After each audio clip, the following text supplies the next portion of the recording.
Assalamu alaikum students. Now let us start our second topic in science, nutrition in plants. बच्चों जैसे कि हमने आपने हमारे फर्स्ट टॉपिक में पढ़ा था कि हम न्यूट्रिशन इन प्लांट्स कैसे होता है, प्लांट्स अपना फूड कैसे कहाँ से लेते हैं, प्लांट्स को न्यूट्रिशंस कहाँ से मिलते हैं, प्लांट्स को ग्रो होने के लिए और फूड बनाने के लिए ज़रूरी चीज़ें कहाँ से हासिल होते हैं, वो तमाम चीज़ों के बारे में डिटेल्स हमने फर्स्ट चैप्टर में पढ़ा था.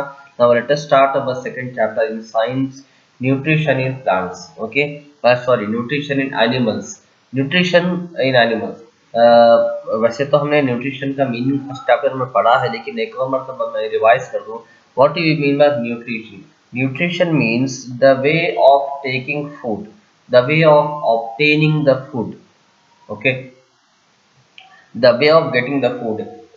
हम जो खाना हासिल करते हैं, हम जो खाना खाते हैं, हम जहाँ से और जिस तरह से खाना लेते हैं उसे न्यूट्रिशन कहते हैं. ठीक है. As we have learned that plants can prepare their food by themselves only by photosynthesis. Okay, जैसे हमने पढ़ा था कि प्लांट्स अपना खाना खुद बना लेते हैं फोटोसिंथेसिस प्रोसेस के जरिए.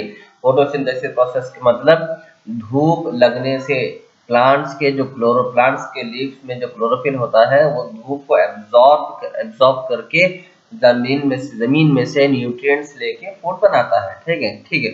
लेकिन एनिमल्स का मामला अलग है. एनिमल्स अपना खाना खुद नहीं बनाते. एनिमल्स अपने खाने के लिए प्लांट्स पे डिपेंड होते हैं. ओके, और बात करेंगे एनिमल्स में ह्यूमंस की अगर बात करेंगे तो ह्यूमंस दो चीज़ों पे खाने के लिए डिपेंड होते हैं. मिसाल के तौर पर हम लोग ह्यूमन यानी हम इंसान. इंसान क्या है? एक तो झाड़ खाता है. झाड़ इन द सेंस हम रोज तरकारी खाते हैं. तरकारी क्या है? झाड़ है. पालक की भाजी, मेथी की भाजी और तमाम चीज़ें, तमाम फ्रूट्स, वो सभी झाड़ की चीज़ें हैं, वो सभी झाड़ हैं जो हम खाते हैं. दूसरी चीज़ हम क्या खाते हैं? नॉन वेज, गोश्त. गोश्त यानी एनिमल्स को खाते हैं. किसे? एनिमल्स को, यानी फॉर एग्जांपल काऊ, गाय है, बकरियां हैं. लेकिन ये हम खाना झाड़ से लेते हैं और जानवर से लेते हैं. लेकिन अगर बेसिकली देखेंगे तो हर इंसान खाने के लिए झाड़ों पे डिपेंड है. इसलिए क्योंकि तो पहले तो वो डायरेक्टली झाड़ खा लेता है, डायरेक्टली प्लांट्स के जरिए अपना फूड लेता है. और एनिमल जो खाता है वो एनिमल भी अपना फूड प्लांट से लेता है. Got the point? Animals take the nutrition by eating the plants. So directly or indirectly we are dependent on plants for our food. हमारे खाने के लिए हम डायरेक्टली और इनडायरेक्टली झाड़ पे डिपेंड है, प्लांट्स पे डिपेंड है. राइट? समझ में आया आपकी बात? अंडरस्टैंड? हम हमारा जो खाना है वो हम खाने के लिए किस पे डिपेंड है? प्लांट्स पर. डायरेक्टली प्लांट्स पे डिपेंड है. वेजिटेबल्स खाते हैं वो प्लांट्स है.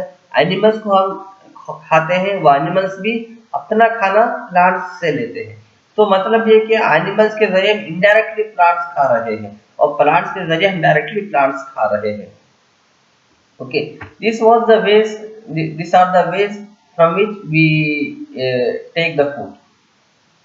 Okay, now different way of taking food. खाने के अलग अलग तरीके. ठीक है. Different way of eating the food, taking food or eating food we can say. The mode of eating food in the body varies in different organisms. ठीक है. अलग अलग जानवर में खाना खाने के अलग अलग तरीका होता है. Bees and hummingbirds suck the nectar of plants. ठीक है. जैसा कि अब जानवरों में मक्खियां हैं और तितलियां हैं. ये क्या करते हैं? ये खाना चबाते नहीं है, ये फूल पर बैठते हैं और रस चूस लेते हैं. जैसे कि मच्छर भी है, हमारे घरों में मच्छर है. मच्छर क्या करते हैं? मच्छर अपने डंक हमारे चमड़े में चुबाकर हमारा खून चूस लेते हैं. यानी वो खाना चूस के खाते हैं. ठीक है. वो चबाते नहीं, वो कतरते नहीं, उन्हें दांत नहीं होते, उन्हें सिर्फ चूसने के लिए डंक होती है. एक पाइप होती है छोटी सी जिससे वो मच्छर अगर है तो खून चूस लेता है, मक्खियाँ अगर है तो फूल पे बैठकर उसका रस चूस लेते हैं। अब बात करेंगे इन्फेंट्स और ह्यूमन बीइंग्स की, इंसानों की।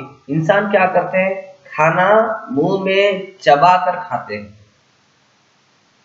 ठीक है। इंसानों में बड़े लोग क्या करते हैं? मुंह में चबा के खाते हैं। छोटे बच्चे अपनी माँ के दूध को चूस के खाते हैं, ठीक है। माँ का दूध पी के वही उनका मदर्स मिल्क उनका फूड होता है, यानी वो चबाते नहीं, वो डायरेक्टली सक कर लेते हैं। लेकिन बड़े लोग क्या करते हैं? खाने को चबाते हैं, खाने के निवाले को लेकर मुंह में च्यू करते हैं, चबाते हैं, उसके बाद सॉलो करते हैं। और उसके बाद स्नेक्स, कुछ जानवर ऐसे होते हैं जैसे कि स्नेक्स है, इस तरह के बहुत से जानवर हैं। वो क्या करते हैं? खाने को चूसते भी नहीं, चबाते भी नहीं, डायरेक्टली निगल लेते हैं, ठीक है। जैसे कि आपने या फिर कभी-कभी असली में भी देखा होगा या फिर फिल्म में भी देखा होगा, मूवी में देखा होगा कि सांप जो है जानवर को चबा लेता है। डिस्कवरी चैनल पे आप लोग देखे होंगे, सांप जो है जानवर को सीधा पूरा जानवर एकदम अंदर ले लेता है। तो ये अलग-अलग डिफरेंट वेज है जिससे हम लोग खाना अंदर लेते हैं। कुछ जानवर हैं जो खाने को अपने अपने अपने ग़िज़ा को चूस लेते हैं। कुछ जानवर हैं जो अपने ग़िज़ा को चबा के खाते हैं, और कुछ जानवर हैं जो अपनी ग़िज़ा को चबाते भी नहीं, चूसते भी नहीं, डायरेक्टली निगल लेते हैं, ठीक है। ये हुआ different different ways of taking food.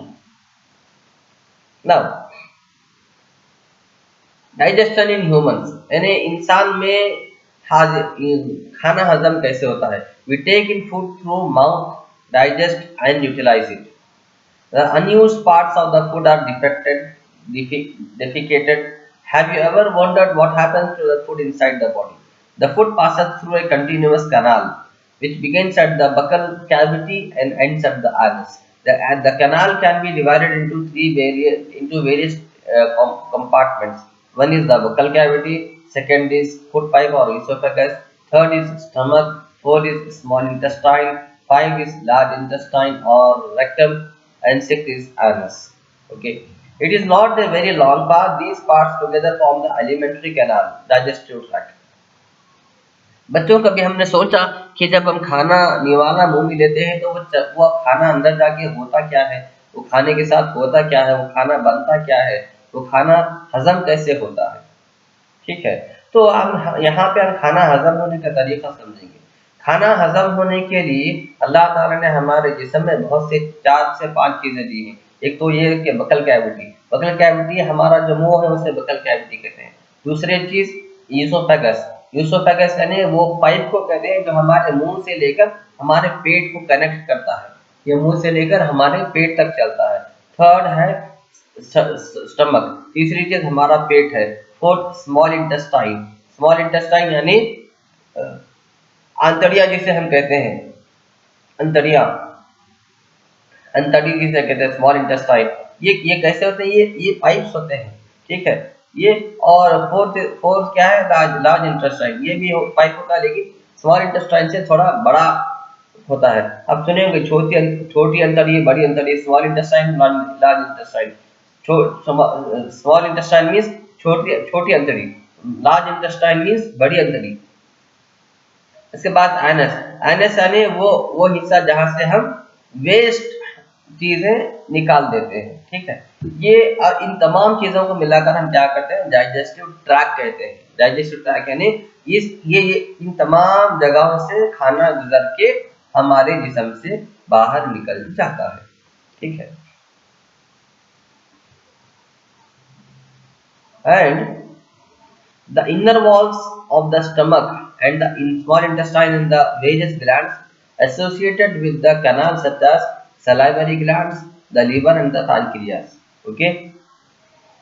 Secret digestive juices. The digestive juices convert complex substances of food into simpler ones.